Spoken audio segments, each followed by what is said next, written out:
Johnny Dayang at saka Grabe, no? si Mr. Bakod Opo. na dapat guest natin noon, ano? Opo. Kakagaling lang dito Opo, ng alas Laging 12. may highlight pag ikaw'y Oo umalis. nga, kaya minsan ayaw ko nang umalis eh. Kaya lang, kailangan kasing sunduin ko yung isang Opo. kaibigan natin sa Singapore. Opo. Alam nyo, nasumpungan ko pa Ah. etong election pala nung May 3 sa Singapore. Oh. I'm sorry. Tama, May 3. May 3. May 4 ako umuwi kahapon. Opo. Pero alam nyo, nung pala dumating ako roon, dumating ako at 30. Kasagsagan pala ng campaign period yon. Ah, Pero hindi mo mararamdaman.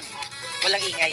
Walang ingay, walang poster. Meron lang mga mukha nila. Ah, okay. Pero maliliit eh. Ang galing. Halos hindi mo mapapansin. Okay. Bago yung mga rally nila, wala yung mga motorcade. Hindi pwede yung motorcade eh. Ah, Pagmumurahin ka ng mga Singaporeans eh. Talaga? Walang traffic masyado ron. Bago motorcade ka, tatraffic. At saka walang bumubusina ron. oh. Yung busina ron, hindi uso yun. Yung biglang kakat, bubusina. Wala ron. Maingay. Medyo mamumura ka unless may emergency. Hindi gagamit ng busina ron. Wala kang maririnig masyadong busina ron. Bibihira. Ang galing. Hmm. Oh. Maganda yun, pag Oo. Siguro kung huminto ka doon sa corner, hindi makakanan o makakaliwa yung isa na mga 5 minuto yun, medyo Opo. bubusinahan ka na. Ayun. Pero yung sandali lang, Opo. walang bubusina ron. Kahit yung biglang, hindi naman perfecto. Kahit ano naman lipunan, may ulalo. Opo. Mas marami lang nga rito sa Pilipinas. Biglang kakat. Minsan may ganun din eh. Opo, totoo yan. Walang nagbubusina. Ah, okay. Yung driver namin, gaganon lang siya. Oh. Gaganon lang, parang mainis siya. O papaluin niya yung manibela niya. Parang Talaga? busit naman to, pero walang nagpupusina roon. Opo. And then, ang rally nila, nasa isang lugar, punta lang kayo roon, may rally, sa isang lugar para hindi nakakaabala. Common place. May lugar na talaga, may mga square doon na parang yung liwasan. Agad din Yung mga open air, kung Ayun. saan tradisyonal na nagrarally. Opo. Walang mga Hindi ka lang. doon, may mga Okay, noise that's dito, may mga noise barrage pa eh. Akala mo naman sa pagbubusina, mananalo. Ah. Isa lang ang alam kong nananalo sa busina eh. Si Bong Revilla. Yung at niya, yung may busina. Dinadaan niya sa busina, hindi niya pagbalik ng 124 Ay, hindi pa million. nabalik. Hindi pa rin, sir. Hindi pa. Oo, nagdahil nga sa inyo, dami nagtatanong sa akin. Hindi. Kasi kung ako si Bong Revilla, ang sasabihin ko, bakit kayo babalik? Nananalo naman ako eh. Ay, ganun. Oo. Hindi naman natatalo si Bong Revilla bilang senador eh. Kasi budots nga eh. Ayun. Ay, doon, napaka-mature. Makikita mo bangayan nila roon sa dyaryo, pag nagbasa ka ng dyaryo. Opo. Then election day 3, wala rin gulo. Walang mga rally, walang mga billboard, walang mga jingle sa kalye. Basta nagbotohan din in-announce. At most of all, walang nagpapatayan. Ah, okay. And dito, magulo eh. Kita mo ha, ito natutuwa ako dito sa eleksyon natin ha. Bukod sa patayan, at dami-daming patay, meron pang katulad nito, pinupolitika lahat. Opo. Etong si Bobby Tiglao, na dating ambassador, Mm. di ba? Yes, yes. Dating cabinet member yata to, hindi ako nagkakamali. Meron siyang nasabi against Congressman Frasco. Ngayon, naghain ng demanda, hindi naman niya alam na naghain, pumunta sa NBI. Can you imagine yung NBI na nasa ilalim ng DOJ, kaya masasabi na natin weaponized and politicized na talaga ang DOJ natin. Sa Visayas nag-file, yung isang agent na naka-assign sa Visayas, pinapunta pa rito sa Maynila para ipatawag si Bobby Tiglao. Oh. Hindi naman ginasusan pa nila yung agent. Alam nga namang inabonohan ng agent yon. Opo. Hindi naman gagawin yon. So, pinamasahihan ng pamahalaan yon. From Visayas, pinapunta sa Luzon, dito sa Maynila, sa NBI, sa headquarters, doon sa Taft Avenue. Hindi na pala sa Taft, dito na pala, sa Quezon City, ano? Oo, sa may Araneta. Yan, pinapunta siya. Kasi si Bobby Tiglao ay taga Cavite, Malayo din. Cavite Province. Pinatawag nila si Bobby Tiglao. Siyempre si Bobby Tiglao, si ambassador, hindi naman sanay sa mga ganyan, hindi naman nadidimanda yan. Matino namang kolumnista yan eh. Opo. Nitong, pwede naman siguro natin sabihin, kapatid naman natin sa hanap buhay, yung Manila Times. Opo. Matinong kolumnista yan, hindi naman nirereklamo yan kasi matalino yung mga columns niyan, na wala namang libelous. Pinatawag siya, sinabdi na siya, pumunta daw siya dyan sa headquarters dito sa Metro Manila, dyan sa Quezon City, sa Yes, Araneta. yes. Oh. Di pumunta siya. Nandoon yung ahente ng NBI.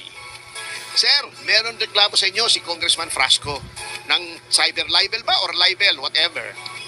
Sabi sa kanya, eto po, may reklamo. Sabi niya, ganun ba? Nasaan yung reklamo? Hindi naman siya binigyan. Ala. Bakit niyo ako pinatawag dito? Para lang ho sabihin sa inyo na meron kayong reklamo. Pambihira. Hindi naman. Inconvenient yun. Hindi inconvenient not only for Bobby Tiglao, Yes. but for the government na magpapadala ka from Visayas, ba't hindi mo nalang i-email yung headquarters Oo, dito? tama po. Para sabihin, oy, isama nyo si Bobby Tiglao. Ba't kailangan taga Visayas pa? May ganun bang protocol? At kung may protocol na ganun, dapat itigil nyo na kasi inefficient yun, magastos yun. Correct. Hindi naman siya binigyan ng kopya. So, useless ang pagtawag sa kanya. Mm. Ngayon,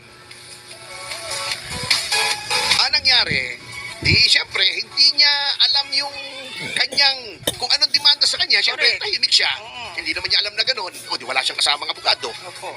Di bumalik na siya sa bahay, nag-press release ang NBI, pinatawag daw nila, may kaso daw laban kay Bobby Tiglao at pinatawag at hindi daw maidepensa ni Bobby Tiglao yung sarili niya. Paano mo didepensa? In-press release para lamang masira si Bobby Tiglao. Ganyan ang ginagawa ng mga kritiko. Mali na. Oo, eto ha, kita nyo ha, eto, nakakatawa ito. Eto, nag-advertise sa atin ito, si Tolentino.